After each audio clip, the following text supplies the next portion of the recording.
As we head into our this and that section, this is a collection of very important topics for both your exam studies and real world networking, but they're not as large, say, as static routing or some of the other things we'll look at with switching. So I'm putting all these in one section, but please don't think this is some kind of miscellaneous section where, oh, you don't have to study this stuff, because believe me, you do have to study this stuff. And we're going to start here with timestamps and then move to logging, because to this point in the course, I have disabled timestamps to make our log messages easier to read. And I wasn't even really calling them log messages. I was probably calling them console messages, if anything. But in real-world networking, your timestamps are almost always going to be on. And what you'll tend to see at the top of the config of a real-world router here, and I know I've got one line slightly cut off. Let me go down there.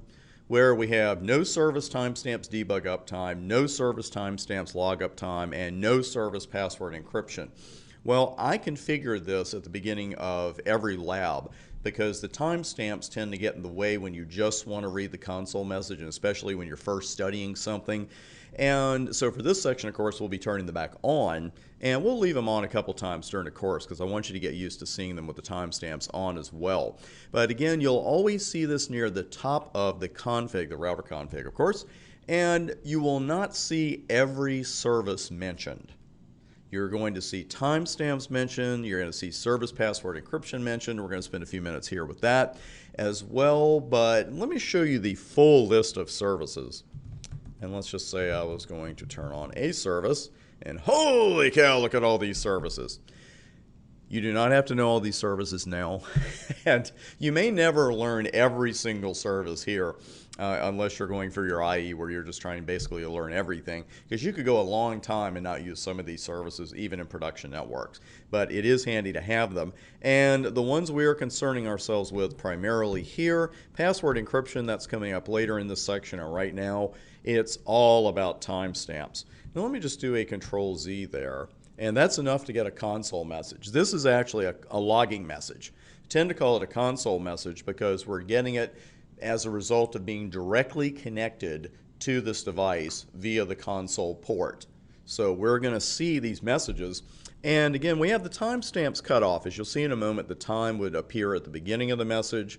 And then we've got a sys and then a 5 and then a config_I. And what is the deal with that 5? That is the severity level of the message. And this is going to be, frankly, a good thing for you to memorize. There are 8 different levels, and I'm going to have a chart here for you in a minute. We're going to see a couple of them in action. But the real way that you use them in real-world networking is sometimes you don't want every console message or every other kind of log message, which we'll go over. You want to limit the amount of log messages you're getting. You need to know these severity levels. So that is all coming. But right now, let's have a look at the timestamp options. And here we've got debug and log. Those are our choices. And we're going to go ahead and go with log here. So that's what we're most concerned about. And we have date time and uptime. And they're exactly what they sound like. In real-world networking, generally, you're going to see date time instead of uptime. But let's go ahead and go with date time, then look at our options. And we've got quite a few options here. We could use a local time zone for our timestamps. We have an MSEC option, include milliseconds in the timestamp. That seems pretty detailed, but there's a good reason we might use those, and we'll get to that when we configure it. We could show the time zone in the timestamp. We could include the year in the timestamp. So let's just go ahead and go with what we have right there and see what the message now looks like. Oh, got to do a Control-Z there to generate something. And now we see a timestamp at the beginning of the message. And you could see where you look at a couple of these in a row when you're just trying to read 6 console messages when you're studying something. They get a little annoying, and that's why I take the dates out of most of the course. So we've got November 25th, 12/28/53. That all sounds great, and maybe that's all we want, and maybe it's not. I hate to insult you by even saying this part, but if you wanted to add the year, if you're really going to archive your log messages, you can put the year option there. And there we have 2016 added to the timestamp. And I'll show you the MSEC option here as well, because sometimes when you're troubleshooting, maybe more advanced troubleshooting, measuring in seconds is not enough.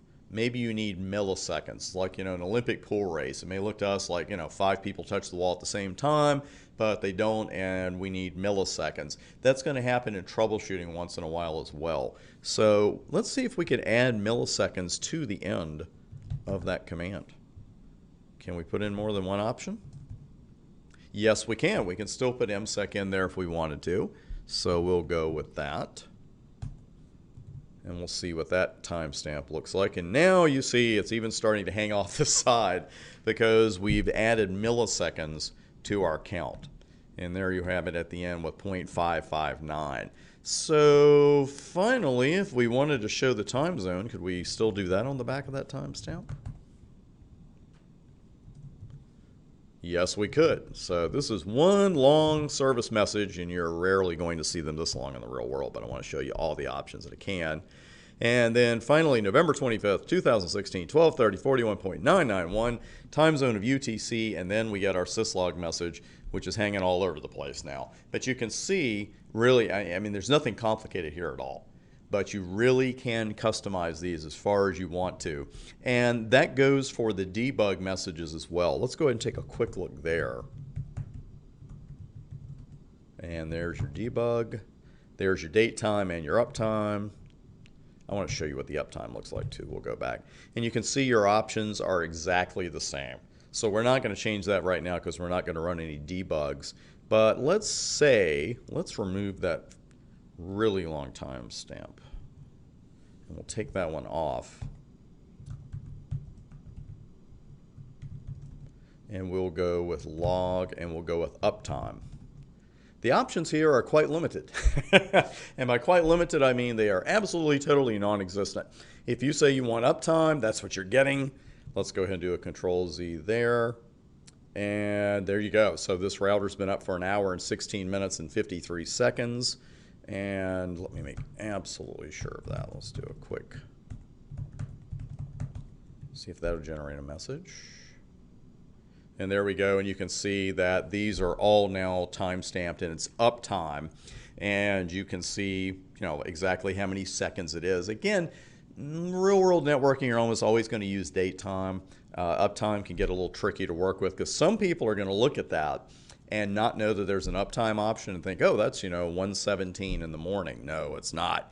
It's just that the router's been up for an hour and 17 minutes. We've already gone over the network time protocol, and I talked there about the importance of synchronized time throughout your network, that you can really see where synchronized time is going to come in with your timestamps. Because what can happen, obviously, you're pulling logs from 4 different routers, and then you want to compare them. And if the times are not synced, or one router says it's 1970 and another says it's 2016, it's going to be kind of hard to see if certain network operations are being synced or you need to do some troubleshooting.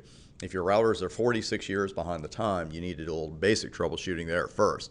Now, this is one way to see the messages. Fantastic way to see it. Nothing wrong with this, but we're not always going to be at the console port of the device that we want to see in action.